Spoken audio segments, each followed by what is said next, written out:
નમસ્કાર વિદ્યાર્થી મિત્રો, ઈ લર્નિંગ પદ્ધતિની અંદર શ્રી બીબીએન પીબી હિરપરા કન્યા વિદ્યાલયમાં હું હાર્દિક સ્વાગત કરું છું। આજે આપણે ધોરણ 11માં સંસ્કૃત વિષયમાં અલંકાર વિશે પરિચય છે પ્રાપ્ત કરીશું।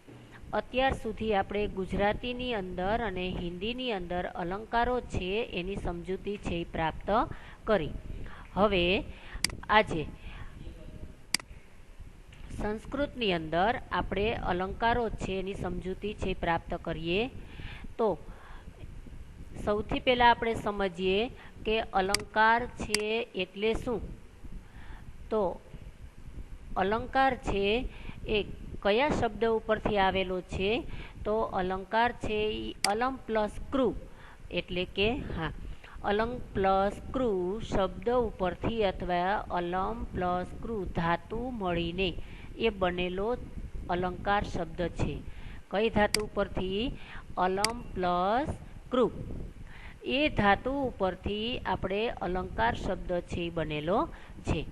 વિદ્યાર્થી મિત્રો, તમને 1 માર્ક્સના પ્રશ્નની અંદર પણ પૂછાઈ શકે છે કે અલંકાર એટલે શું। તો આપણે સૌથી પહેલાં સમજ્યા અલમ પ્લસ ક્રુ ધાતુ મળીને અલંકાર શબ્દ છે બને છે, જેનો સામાન્ય અર્થ આભૂષણ એવો થાય છે અથવા ઘરેણું એમ એવો અર્થ પણ અલંકારનો થાય છે।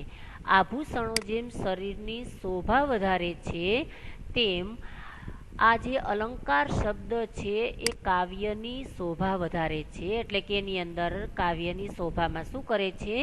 અભિવૃદ્ધિ કરે છે। આપણે રોજબરોજ રીતે આપણી ભાષાની અંદર સ્વાભાવિક રીતે કેટલાક અલંકારો છે વપરાય છે। એના માટે એ સમજવા માટે એક સ્ત્રીનું ઉદાહરણ આપણી સામે મૂકેલું છે કે કોઈ સ્ત્રીની સુંદર આંખ જોતા સ્ત્રી માટે આપણે મૃગાક્ષી, હરિણાક્ષી, કમલનયના વગેરે શબ્દો છે એ વપરાઈ જતા હોય છે। આપણે શા માટે વપરાઈ જતા હોય છે? કે સ્ત્રીની આંખો એટલી બધી સુંદર છે, પણ એ જ સ્ત્રીની આંખો છે એ આવા શબ્દ ન પ્રયોજી અને એમ પણ કહી શકતા હતા કે સ્ત્રીની આંખ છે એ સુંદર છે, પણ આ મૃગાક્ષી, હરિણાક્ષી, કમલનયના જે શબ્દો પ્રયોજ્યા એના ઉપરથી આપણે ખબર પડી ગઈ કે એ સ્ત્રીની આંખ સુંદર તો હતી પણ વધારે સુંદર છે।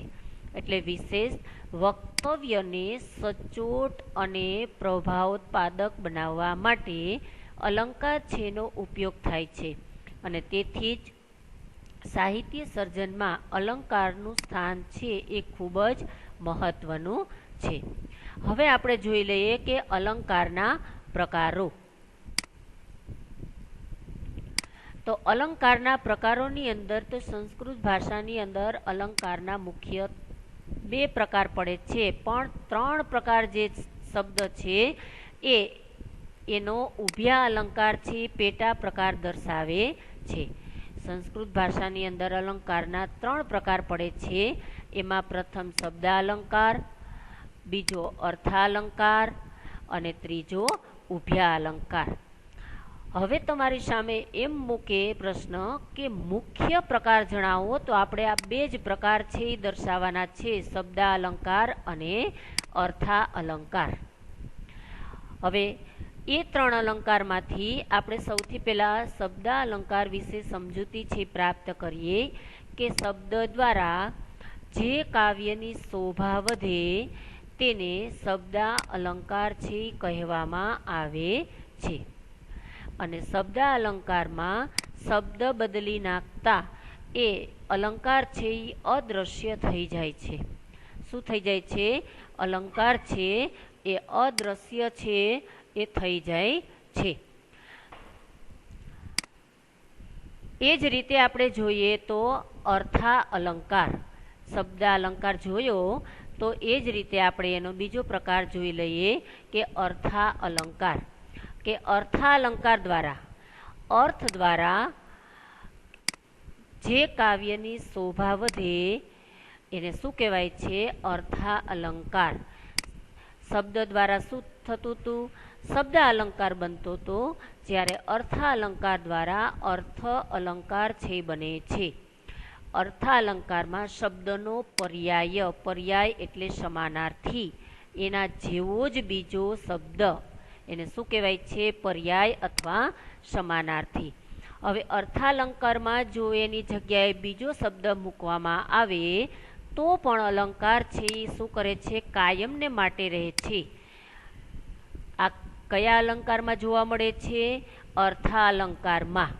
જ્યારે શબ્દ અલંકારમાં છે શબ્દ જો બદલી નાખતા હતા તો અલંકાર શું થઈ જતો હતો? અદૃશ્ય થઈ જતો હતો.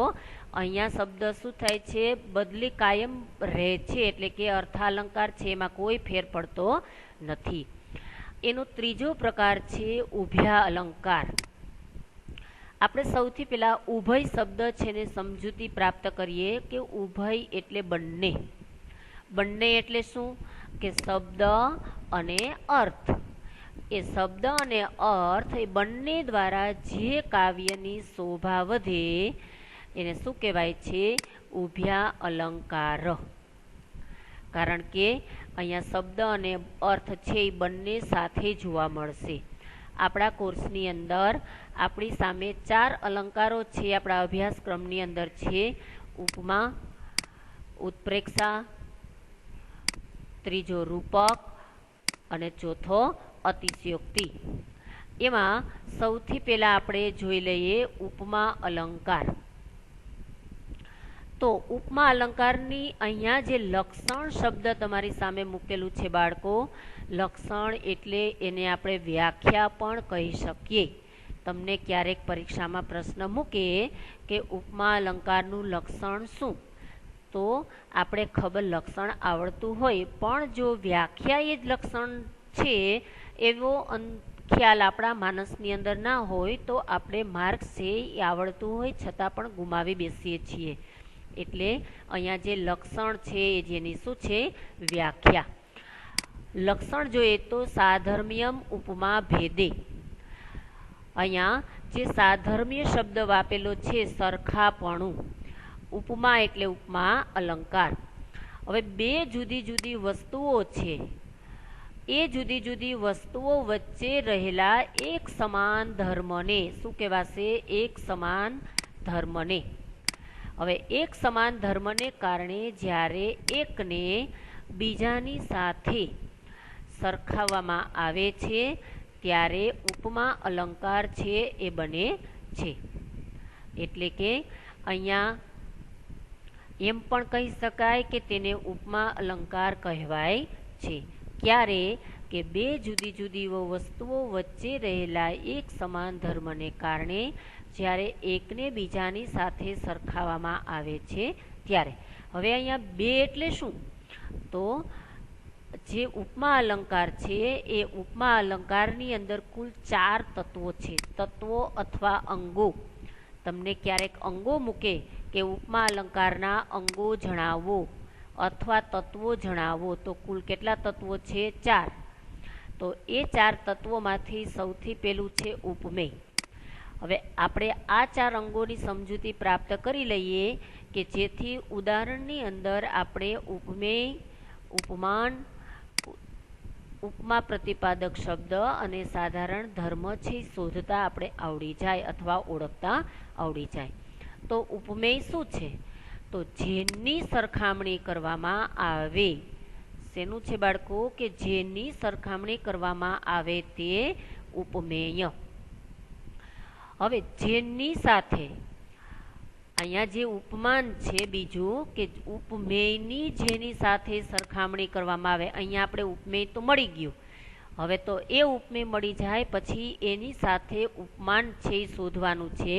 એટલે કે ઉપમેયની જેની સાથે સરખામણી કરવામાં આવે તેને શું કહેવાય છે? ઉપમાનો. ત્રીજું છે ઉપમા પ્રતિપાદક પદ અથવા સાદ્રશ્યવાચક પદ. તો સરખામણીનો અર્થ આપતો શબ્દ અથવા અર્થ ધરાવતો શબ્દ. હવે અહીંયા તમારી સામે જે આ 4 શબ્દ મૂકેલા છે, યુ, સમ, સદૃશ અને તુલ્ય. આ 4 શબ્દો એવા છે કે જેના થકી આપણે અલંકારની છે ઓળખ છે પ્રાપ્ત કરી શકીએ. ક્યારેક આપણી સામે એવું ઉદાહરણ મૂકે, પરીક્ષામાં એવો પ્રશ્ન મૂકે કે નીચે આપેલું ઉદાહરણ છે એ કયા અલંકારનું છે ઓળખીને બતાવો અથવા ઓળખીને લખો. તો આપણે જોઈ લેવાનું કે આ ચારમાંથી એક શબ્દ જો હોય તો એ ઉપમા અલંકાર જ હોય, એ બીજો કોઈ અલંકાર હોઈ શકે નહીં. એ જ રીતેનું ચોથું અંગ છે સાધારણ ધર્મ. આપણે ઉપમેય અને ઉપમાન સમજી ગયા કે જેની સરખામણી કરવામાં આવે તે ઉપમેય અને ઉપમેયને જેની સાથે સરખાવવામાં આવે તે ઉપમાન. હવે બંને વચ્ચે રહેલો જે એક સમાન ધર્મ છે એને શું કહેવાય છે? સાધારણ ધર્મ. આ ચારેય શબ્દોની સમજૂતી પ્રાપ્ત કરી હવે આપણે જે ઉદાહરણ છે એ મૂકેલું છે તમારી સામે, એ ઉદાહરણ છે એને સમજીએ હવે કે નયને કમલે ઇવ સુંદરે. હવે જો અહીંયા નયને એટલે આંખ, કમલે એટલે કમળ, ઈવ એટલે જેવા, કે જે આપણે ઉપમા પ્રતિપાદક શબ્દ જોયો ને કે ચાર શબ્દ હતા, ઈવ, સમ, સદૃશ અને તુલ્ય. તો અહીંયા ઈવ શબ્દ આવ્યો. કયો શબ્દ આવ્યો? ઈવ. અને સુંદરે એટલે સુંદર. અર્થાંત એટલે કે આ જે વાક્ય છે, ઉદાહરણ છે, એનું ગુજરાતી છે કે બે નેત્રો કમળ જેવા સુંદર છે. હવે જુઓ બાળકો, અહીંયા નયન એટલે કે નેત્ર પણ સુંદર છે અને કમળ પણ સુંદર છે.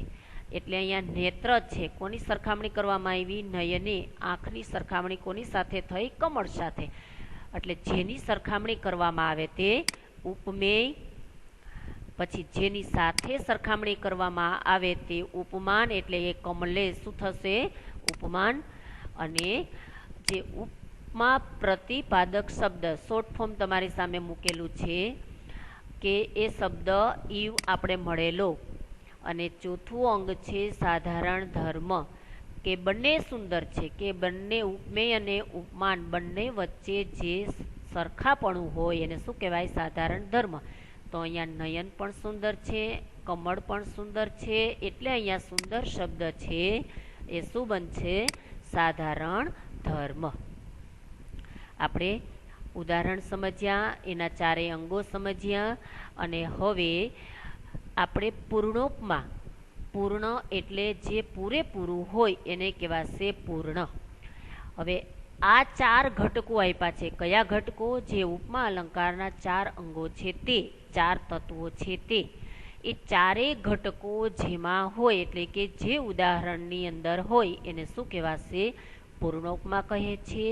અને આ ચારમાંથી એટલે ઉપમા અલંકારના કોઈ એક અંગની જો ગેરહાજરી હોય, બે અંગની ગેરહાજરી હોય કે ત્રણ અંગની જો ગેરહાજરી હોય તો તેને શું કહેવાશે? લુપ્તોપમા. લુપ્ત એટલે કે એની અંદરથી નાશ પામવું, લુપ્ત થઈ જવું, એટલા માટે એને શું કહેવાશે? લુપ્તોપમા.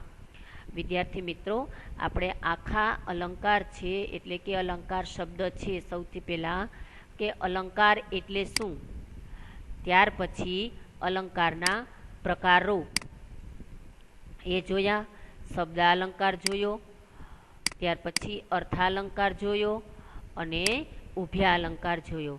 અને ત્યાર પછી આપણા કોર્સનો જે પહેલો અલંકાર છે ઉપમા અલંકાર, એની સમજૂતીની અંદર એનું લક્ષણ જોયું, ઉદાહરણ છે એની સમજૂતી પ્રાપ્ત કરી, અને એની નીચે જેના ચાર અંગો છે ઉપમેય, ઉપમાન, ઉપમા પ્રતિપાદક શબ્દ અને સાધારણ ધર્મ, અને ત્યાર પછી લુપ્તોપમા અને પૂર્ણોપમા એ બંને વિશે સમજૂતી પ્રાપ્ત કરી.